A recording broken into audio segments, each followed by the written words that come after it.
noche vamos a escuchar palabra de Dios porque es hemos venido. Y vamos a abrir nuestra Biblia en el libro de Hebreos, capítulo 7, versículos del 1 al 10. En esta noche quiero decirle que la verdad, pues estoy contento de predicar este estudio. Honestamente, pues fueron como 2 meses de estar leyendo y leyendo hasta que al final pues Dios me dio dirección. Así que en esta noche quiero hablar un estudio que le he titulado ¿Debe un cristiano diezmar hoy en día? A manera de pregunta, ¿debe un cristiano diezmar hoy en día? Hace algunos meses atrás también di un estudio acerca de dar con entendimiento, pero en relación a las ofrendas. Hoy quiero hablar acerca del diezmo. El diezmo es un tema que ha causado controversia a lo largo de la historia, es un tema histórico.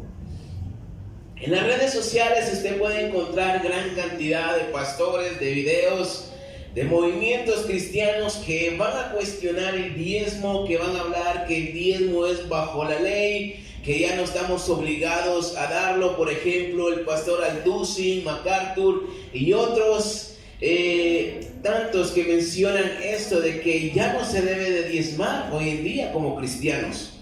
El pastor Suger Michelin dice que en lo personal para él no es obligatorio el diezmo porque está bajo la ley mosaica. Y en realidad pues este comentario tiene mucha razón, porque ya no estamos bajo la ley. No sé si usted lo entiende o lo sabrá. Ahora todos se aferran a que el diezmo ya no se menciona ni se practica en el Nuevo Testamento en la iglesia primitiva. Solamente en el libro de Hebreos se hace mención y Jesús, el Señor Jesús lo hace mención en un par de ocasiones hablando del diezmo. Pero de ahí ya no se practica más y a esto se aferra mucha gente. Por eso dice que los cristianos de hoy en día ya no deben diezmar. Ahora me asombra cómo estos pastores enseñan abiertamente y sin temor a nada de que ya no se debe diezmar. Porque la verdad, mis hermanos, que esto causa un daño terrible a los oyentes. Porque la gente empieza a seguirles el rollo y decir, es que ya no estamos bajo la ley, ya no se nos obliga a diezmar. Quizás te están pidiendo el diezmo porque te quieren robar tu dinero, y se empiezan a crear comentarios de este tipo y empiezan a decir de que los pastores se quieren hacer ricos con el diezmo, de que Dios no te pide tu dinero, etcétera, etcétera. Quizás usted lo ha escuchado en algunas ocasiones. Ahora la pregunta cabe en esta noche: ¿qué significa el diezmo para usted? ¿O qué es el diezmo para usted? Esta pregunta me la hice hace unos meses atrás. Desde que soy cristiano he diezmado fielmente por obediencia, pero les soy honesto, no tenía claro por qué lo estaba dando. Les soy honesto, sí lo hacía por obediencia, lo hacía porque la Biblia lo dice, pero gracias a Dios que la Biblia trae claridad a nuestras vidas. Por eso es importante estudiarla, leerla y meditarla, porque ahí está la luz para nosotros. Y en esta noche quiero hablar de este estudio que dice: ¿debe un cristiano diezmar hoy en día? Pero antes vamos a orar, ayúdenme a orar. Gracias te damos, Señor, en esta noche por la oportunidad, Dios, de escuchar tu palabra. En esta noche yo te pido tu gracia y tu dirección. Lléname con tu presencia y tu Espíritu Santo, mi Señor. Que seas tú, Dios, guiando, Señor, mis labios, mi lengua, Señor. Abre nuestro entendimiento. Que tu Espíritu Santo nos lleve a la verdad en esta noche, mi Señor. Y te pido, mi Dios, que traigas dirección y que podamos salir edificados en esta noche. En el nombre de Jesús te damos gracias. Y la iglesia de Dios dice un fuerte amén. En primer lugar, quiero ver, el diezmo no inicia en la ley mosaica. Ahora, esto es muy importante saberlo, porque como le decía anteriormente, muchos cristianos cuestionan el diezmo porque era de la ley o era para Israel. Pero esta gente ignora esto, de que el diezmo no inicia bajo la ley de Moisés o bajo la ley de Dios dada al pueblo de Israel. Ahora, cuando esta gente dice de que los diezmos, según la ley de Dios, ya no los debemos de dar, pues concuerdo con ellos.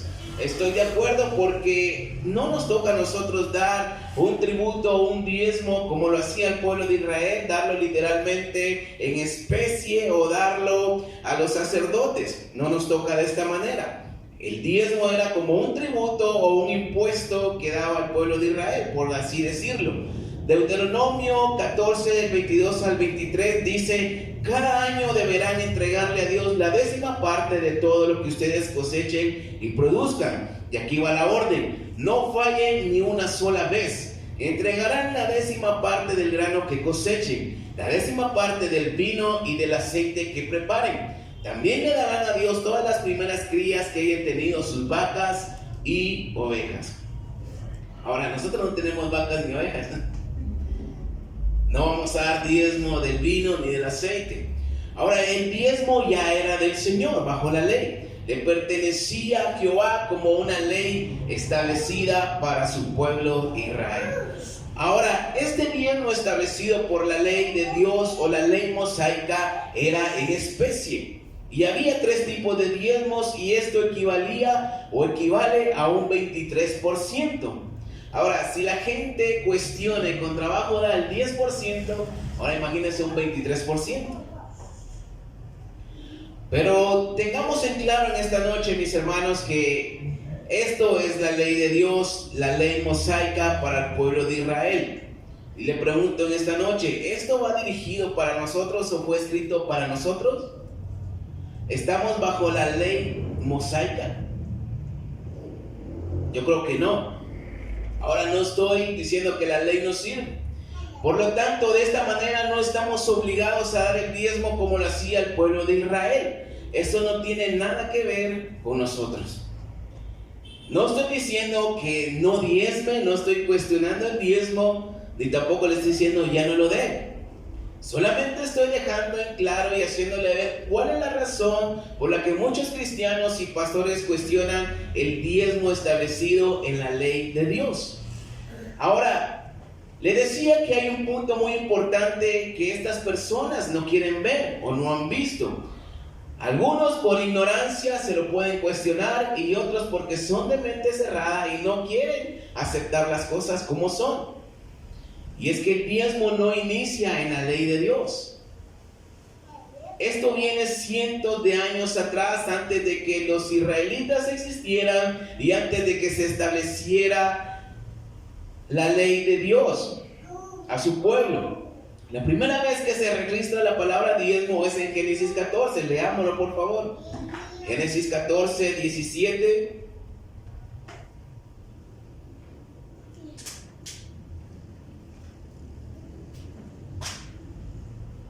Del 17 al 20.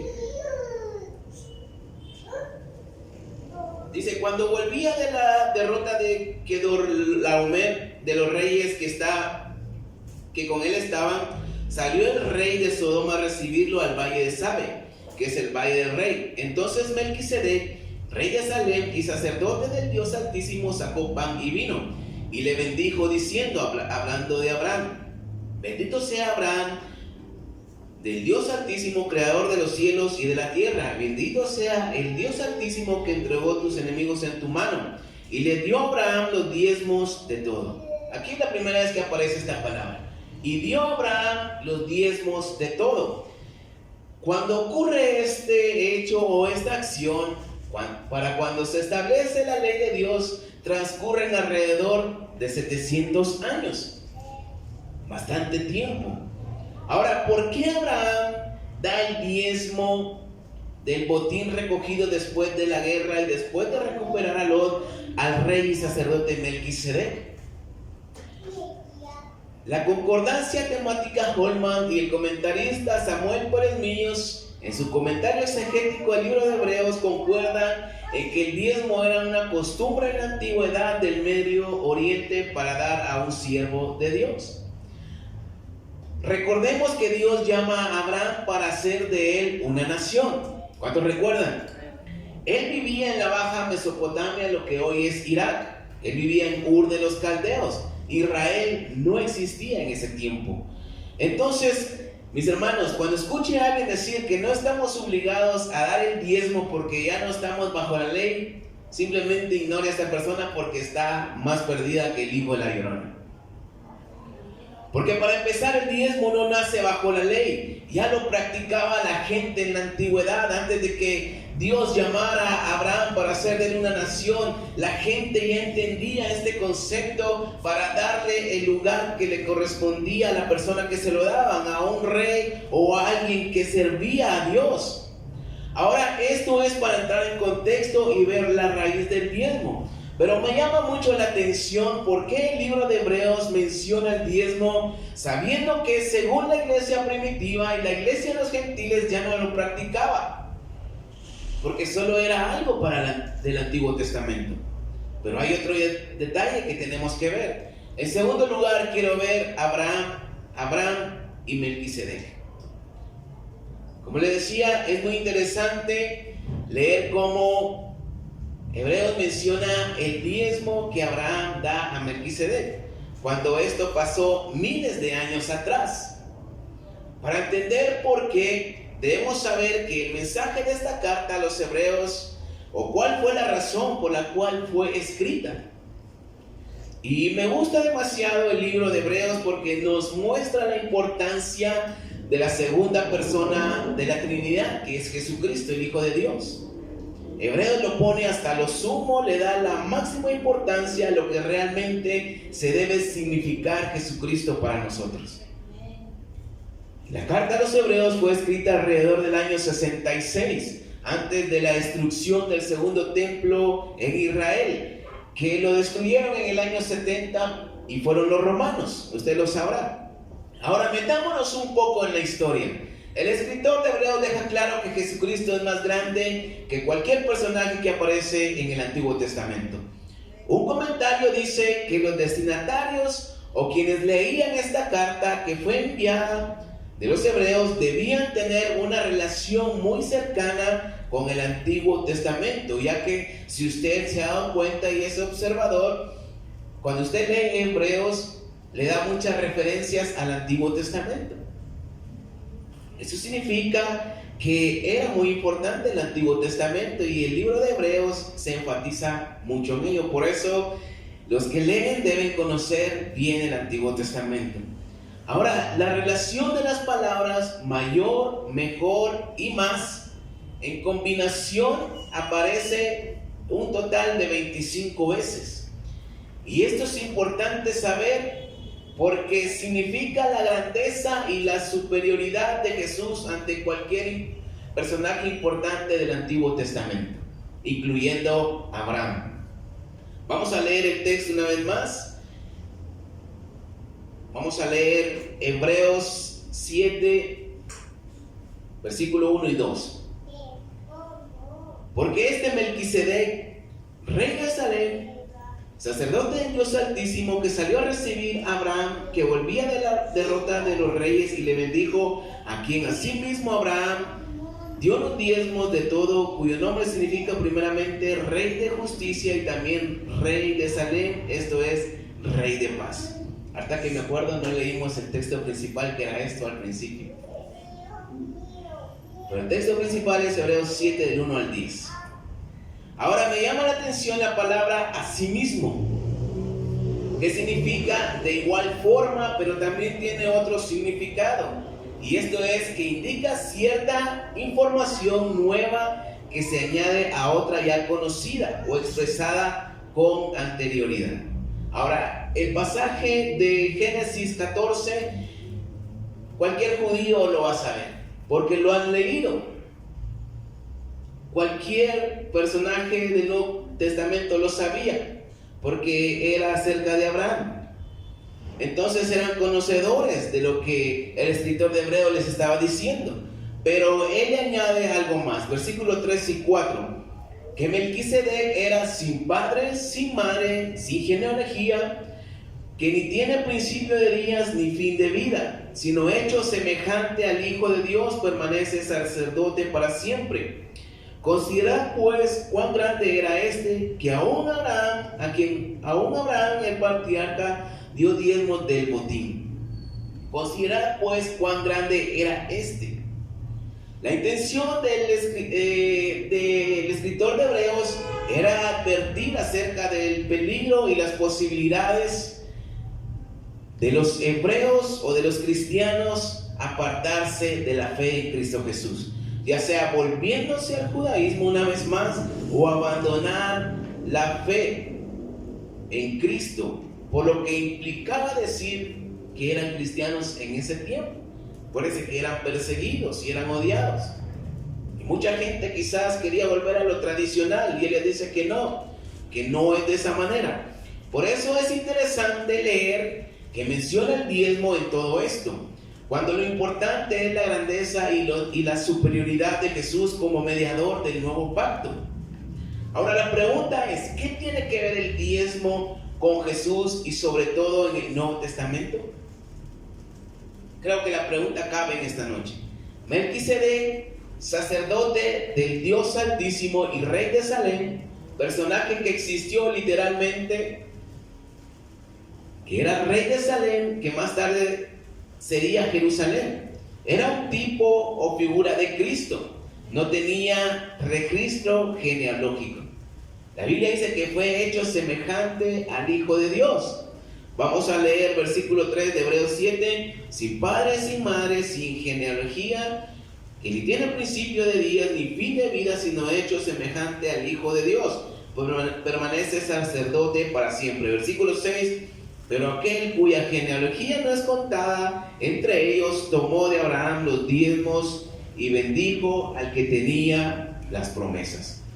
La versión Peshitta del versículo 6 dice: pero sin estar registrado en la genealogía de ellos, hablando de los judíos, porque no existían en ese tiempo, no se sabe más de Melquisedec, ni su nacimiento ni su muerte, hablando de fechas.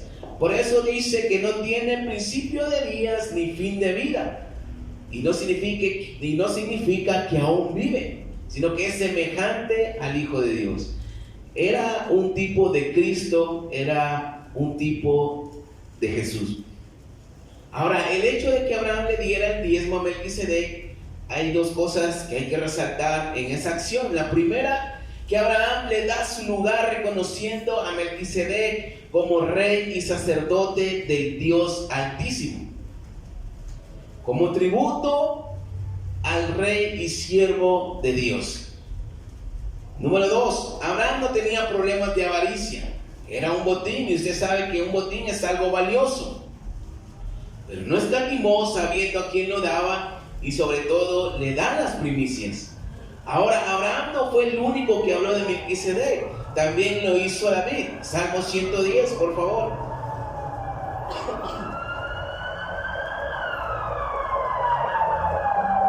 Cuando lo tenga, digan fuerte amén.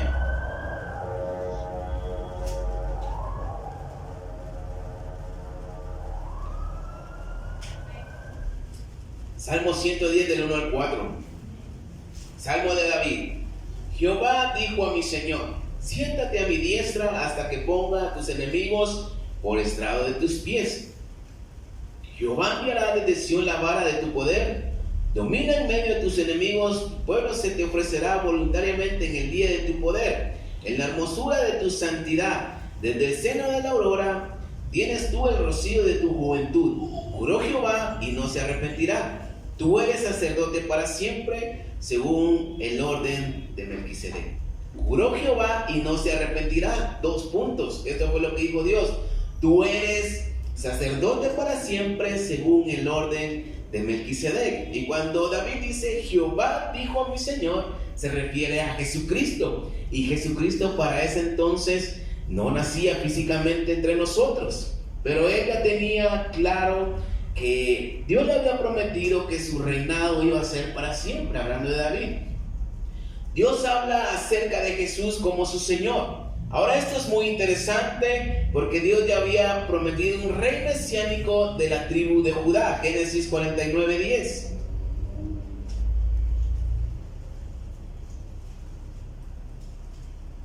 Sea rápido con su Biblia en esta noche.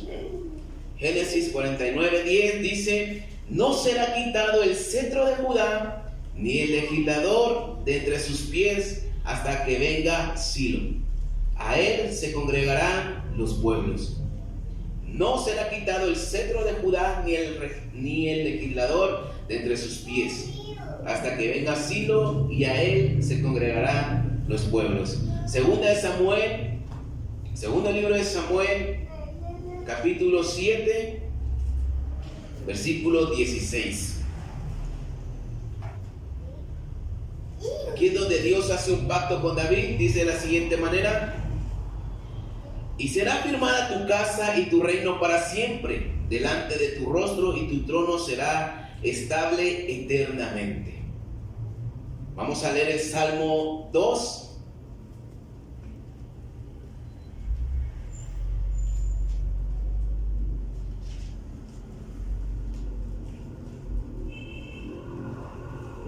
Salmo 2, versículos 7 y 8. Yo publicaré el decreto. Jehová me ha dicho: mi hijo eres tú, yo te engendré hoy. Pídeme y te daré por herencia las naciones, y como posesión tuya los confines de la tierra. Salmo 110 una vez más. Juró Jehová y no se arrepentirá: tú eres sacerdote para siempre, según el orden de Melquisedec. Ahora, los comentarios de estos dos salmos, el Salmo 2 dice, el comentario de la Biblia de Estudio Teológico, el Salmo tiene esta perspectiva de un reinado universal de la casa de David y mira hacia el futuro cuando reine el Mesías davídico. Es más, tal hazaña solo puede lograrla un gobernante que sea más que un simple hombre. El comentario de la misma Biblia del Salmo 110 dice: este salmo es uno de los textos del Antiguo Testamento más citados en el Nuevo Testamento, con citas y alusiones que aparecen en los Evangelios, en los Hechos, las epístolas paulinas, Hebreos y las epístolas de Pedro. Los cristianos cantan este salmo para celebrar que Jesús ha ocupado su trono davídico mediante su resurrección.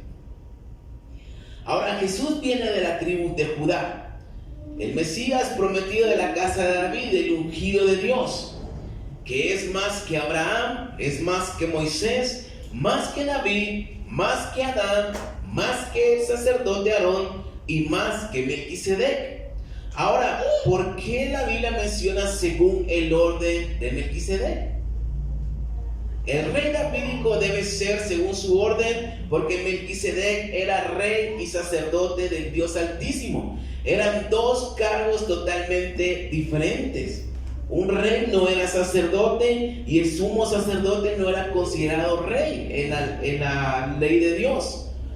Pero Jesús es hecho rey y sumo sacerdote para siempre, según el orden de Melquisedec. Ahora, el sacerdocio no tenía nada que ver con Judá. Nunca se mencionó nada de ello y lo vamos a leer. Hebreos 7 una vez más.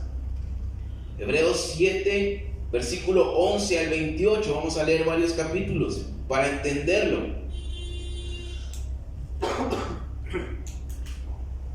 ¿Cuánto lo tienen?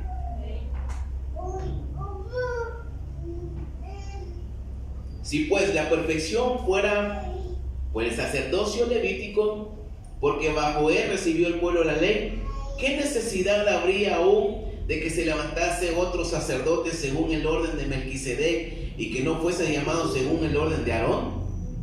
Porque cambiado el sacerdocio, necesario es que también haya cambio de ley. Y aquel de quien se dice esto es de otra tribu, la cual nadie sirvió al altar. Porque manifiesto es que nuestro Señor vino de la tribu de Judá, de la cual nada habló Moisés tocante al sacerdocio. Y esto es aún más manifiesto. Si a semejanza a Melquisedec se levanta un sacerdote distinto, no constituido conforme a la ley del mandamiento acerca de la descendencia, sino según el poder de una vida indestructible, pues se da testimonio de él: tú eres sacerdote para siempre, según el orden de Melquisedec. Queda pues abrogado el mandamiento anterior a causa de su debilidad e ineficacia, pues nada perfeccionó la ley, y de la introducción de una mejor esperanza, por la cual nos acercamos a Dios. Y esto no fue hecho sin juramento, porque los otros ciertamente sin juramento fueron hechos sacerdotes, pero este con el juramento del que dijo, juró el Señor y no se arrepentirá. El Salmo 110 se acordará. tú eres sacerdote para siempre según el orden de Melquisedec. Por tanto, Jesús es hecho fiador de un mejor pacto. Y los otros sacerdotes llegaron a ser muchos, debido a que por la muerte no podían continuar. Mas este, por cuanto permanece para siempre, tiene un sacerdocio inmutable, por lo cual puede también salvar perpetuamente a los que por él se acercan a Dios, viviendo siempre para interceder por ellos. Porque tal sumo sacerdote nos convenía, santo, inocente, sin mancha, apartado de los pecadores y hecho más sublime que los cielos, que no tiene necesidad cada día, como aquellos sumos sacerdotes, de ofrecer primero sacrificios por sus propios pecados y luego por los del pueblo, porque esto lo hizo una vez y para siempre, ofreciéndose a sí mismo. Porque la ley constituye sumos sacerdotes a débiles hombres, pero la palabra del juramento posterior a la ley, al Hijo hecho perfecto para siempre. Ahora, como dice la palabra de Dios, nos convenía este nuevo sumo sacerdote, porque por medio de él podemos acercarnos a Dios a través del nuevo pacto. Era conveniente porque la ley no perfeccionaba a nadie ni perfeccionó a nadie. En cambio, el nuevo pacto por medio de Jesús nos hace aceptos delante de Dios por medio de su sacerdocio, ofreciéndose en sacrificio por nuestros pecados. Entonces, ahora Él está a la diestra del Padre, intercediendo y salvando a los que se acercan a Dios por medio de Él. Ahora, esto es muy importante ver cómo el escritor de Hebreos menciona esto en el capítulo 7 a Melquisedec y Abraham. Entonces, si Jesús es sumo sacerdote y rey para siempre, a Él debemos lo que somos. ¿Cuánto lo creen? La salvación que tenemos y la vida eterna que nos espera. Entonces, ¿por qué cuestionar el diezmo si está en vigencia o no? No sé si me entienden esta noche. ¿Por qué vamos a cuestionar algo que quizás es, por decirlo así, insignificante de debatir? Si damos el diezmo o no, si Jesucristo nos da todo, la vida eterna. Como sumo sacerdote, según la ley, tenía el derecho a recibir el diezmo. Y el diezmo, siendo como un tributo, se le tiene que dar a un rey. Y Jesús es Rey de Reyes. ¿Cuánto lo creen? Por donde quiera buscarle, el diezmo le pertenece a Jesús, por así decirlo. Pero como dijo alguien que me lo dijo a mí, Dios o Jesús no necesita el dinero. Y cuando lo damos, no se lo estamos dando a Él. Y cuando me dijo esto, pues me puso a pensar muchas cosas que al final no le quise decir nada. Pero es obvio de que Jesús no viene y recibe el diezmo personalmente, o Jesús no viene con el alfolí y dicen echen su diezmo porque es para mí. No lo hace de esa manera. Nosotros cuando diezmamos es para la obra de Dios y lo damos a las personas que están al servicio de Dios, para que la obra de Dios avance, para que tengamos un lugar en donde podamos servir a Dios y para que gente conozca el Evangelio. Para eso lo hacemos. Además, si usted en esta noche está dando el diezmo para el pastor, creo que está malinterpretando esto. Y no tiene con claridad lo que es diezmar ni cómo se utiliza. Ahora, quizás con esto mucha gente tendrá argumentos válidos para no diezmar. Pero yo quiero dejar en claro algo en esta noche. En tercer lugar, quiero ver la acción de Abraham. Nos deja el ejemplo. Vamos a leer Hebreos 7 del 1 al 9. Ahora sí, el texto principal. Porque este Melquisedec, rey de Salem, sacerdote del Dios Altísimo, que salió a recibir a Abraham, que volvía de la derrota de los reyes, y le bendijo, a quien asimismo dio a Abraham los diezmos de todo, cuyo nombre significa primeramente Rey de Justicia y también Rey de Salem, esto es, Rey de Paz, sin padre, sin madre, sin genealogía, que ni tiene principio de días ni fin de vida, sino hecho semejante al Hijo de Dios, permanece sacerdote para siempre. Considerad pues cuán grande era este, a quien aún Abraham el patriarca dio diezmos del botín. Ciertamente los que de entre los hijos de Leví reciben el sacerdocio tienen el mandamiento de tomar del pueblo los diezmos según la ley, es decir, de sus hermanos, aunque estos también hayan salido de los lomos de Abraham. Pero aquel cuya genealogía no es contada entre ellos, tomó de Abraham los diezmos y bendijo al que tenía las promesas. Y sin discusión alguna, el menor es bendecido por el mayor. Y aquí ciertamente reciben los diezmos hombres mortales, pero allí uno de quien se da testimonio de que vive. Y por decirlo así, en Abraham pagó el diezmo también Leví, que recibe los diezmos, porque aún estaba en los lomos de su padre cuando Melquisedec le salió al encuentro. Ahora, cuando Abraham entrega los diezmos, lo hace a Melquisedec, que es una figura o un tipo de Cristo. Cuando él hace esta acción, abre una puerta que nadie puede cerrar, que incluso nos beneficia a cada uno que repetimos esta acción hasta el día de hoy. Para empezar, sabemos de que el diezmo no nació bajo la ley, y Abraham le dio su lugar a Melquisedec como rey y sacerdote del Dios Altísimo. Cuando Dios llama a Abraham, la Biblia dice que él obedece por fe. Dios promete una descendencia grande a Abraham, como las estrellas del cielo y como la arena del mar. Sabemos que su esposa era estéril y ellos ya eran de la tercera edad. O sea, ya era imposible. Pero la fe de Abraham, la Biblia dice que le contó para que él fuera justificado, para que él fuera renovado, para que fuera acepto a Dios. Y sabemos que de Abraham sale el pueblo de Israel. Cuando él diezmó, para mí esto es un acto de fe que él realiza. Vamos a leer Hebreos 7, 6 y 7. Pero aquel cuya genealogía no está contada entre ellos, tomó de Abraham los diezmos y bendijo al que tenía las promesas. Y sin discusión alguna, el menor es bendecido por el mayor. Ahora, al que tenía las promesas, dice la Biblia, y este era Abraham. Dios le prometió una descendencia grande y que en él serían benditas todas las familias de la tierra. Vamos a leer Génesis 12. Lo vamos a leer para que no digan, es que el hermano dijo esto. Leámoslo todos juntos, porque en la Biblia está. Génesis 12, del 1 al 3. Pero Jehová había dicho a Abraham: vete de tu tierra y de tu parentela y de la casa de tu padre a la tierra que te mostraré, y haré de ti una nación grande, y te bendeciré y engrandeceré tu nombre, y serás bendición. Bendeciré a los que te bendijeren, y a los que te maldijeren maldeciré, y serán benditas en ti todas las familias de la tierra.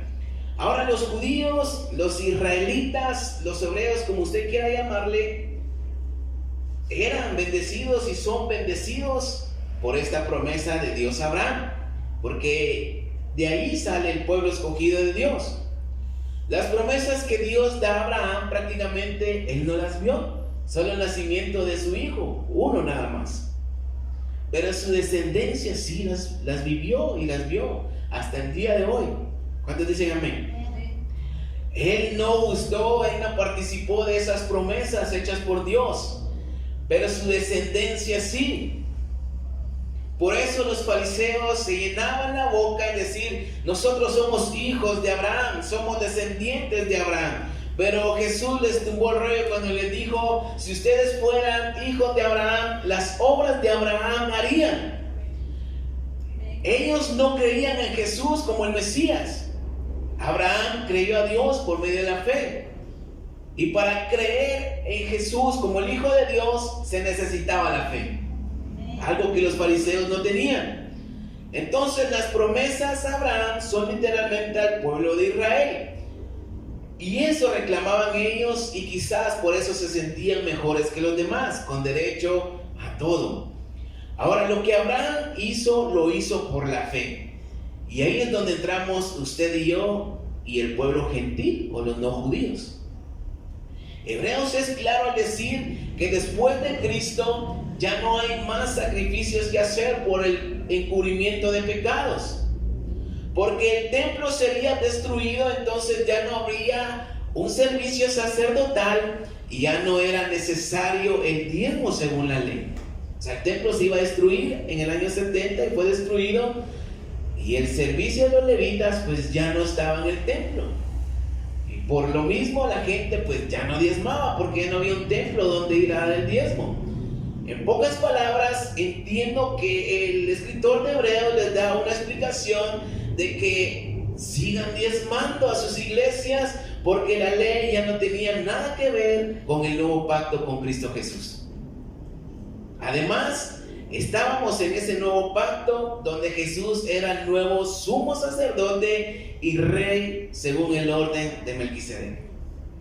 Entonces, para mí en lo personal, el diezmar o dar diezmo es un acto de fe. Y al hacerlo nosotros estamos haciendo lo mismo que Abraham hizo miles de años atrás. Estamos reviviendo esa acción y reconociendo el señorío de Cristo por medio de la fe. El diezmar es un acto de fe visible para los demás. De Abraham sale el pueblo de Israel, literalmente. Pero hablando espiritualmente, nosotros también somos descendientes de Abraham por medio de la fe. Y al hacer esto también tenemos derecho a todas las promesas hechas por Dios a Abraham. Así como Israel, por ser pueblo que salió de sus lomos, nosotros también espiritualmente. Entonces, como dice Hebreos 7, 6 y 7, pero aquel cuya genealogía no es contada entre ellos, tomó de Abraham los diezmos y le bendijo al que tenía las promesas. Y sin discusión alguna, el menor es bendecido por el mayor. El menor es bendecido por el mayor. Entonces seremos bendecidos por el más grande de todos, que es Jesucristo. Malaquías 3:10, o todo el capítulo 3, era dirigido al pueblo de Israel, bajo la ley. Traigan todos sus diezmos al alfolí y hay alimento a mi casa. Probadme ahora en esto, dice Jehová de los ejércitos, si no abriré las ventanas de los cielos y derramaré bendición hasta que sobreabunde, y yo reprenderé al devorador para nosotros. Y esto era literal para el pueblo de Israel. Pero Dios, de alguna u otra forma, si nosotros también hacemos esto por medio de la fe, Dios cumple de alguna u otra forma. Dios es fiel, ¿cuántos lo creen? Otro dato importante, Hebreos 6, el contexto de lo que estamos leyendo, habla acerca de la apostasía. Esto es negar la fe o abandonar la fe, especialmente la fe en Jesucristo. Y es curioso que Hebreos lo mencione antes del diezmo. Prácticamente yo lo entiendo de esta manera, que alguien que cuestiona el diezmo o se niegue a darlo está en camino a ser un apóstata de la fe. Quizás usted no lo entienda así, pero yo así lo entiendo y se lo quiero compartir en esta noche. Quizás otros tendrán otros pensamientos, pero el cuestionar el diezmo es camino a ser un apóstata. Porque si se cuestionan estas cosas, después no va a ser difícil cuestionar la divinidad de Cristo. Después no va a ser difícil cuestionar la Trinidad y cosas más importantes, y ahí es donde quizás vamos a desviarnos del camino. Algo que estaba haciendo los hebreos en el tiempo en que se escribió la carta. Por eso la escriben, para que no se olviden que Jesucristo es sumo sacerdote hecho para siempre y rey. Y es el más grande de todos, y por medio de él ahora tenemos vida eterna y estamos en un nuevo pacto. Era una advertencia para no abandonar la fe. Ahora, como conclusión en esta noche, el diezmo es un tema controversial. Ha causado controversia a lo largo de la historia, pero es importante saber que el diezmo no empezó bajo la ley mosaica o la ley de Dios. Abraham lo hizo sabiendo quién era Melquisedec, era rey y sacerdote de Dios. Abraham es el padre de los hebreos y por medio de la fe es el padre de los gentiles. Al diezmar estamos haciendo un acto de fe, sabiendo que Jesús es el sumo sacerdote y rey que permanece para siempre. El no hacerlo, para mí, Estamos en camino a negar la fe, donde después negaremos a Cristo en su totalidad. Dar dinero a la obra de Dios no debería ser problema, sabiendo que no podemos pagar por nuestra salvación, pero es como un tributo para el Rey de Reyes, un tributo espiritual. ¿Cuánto lo entienden?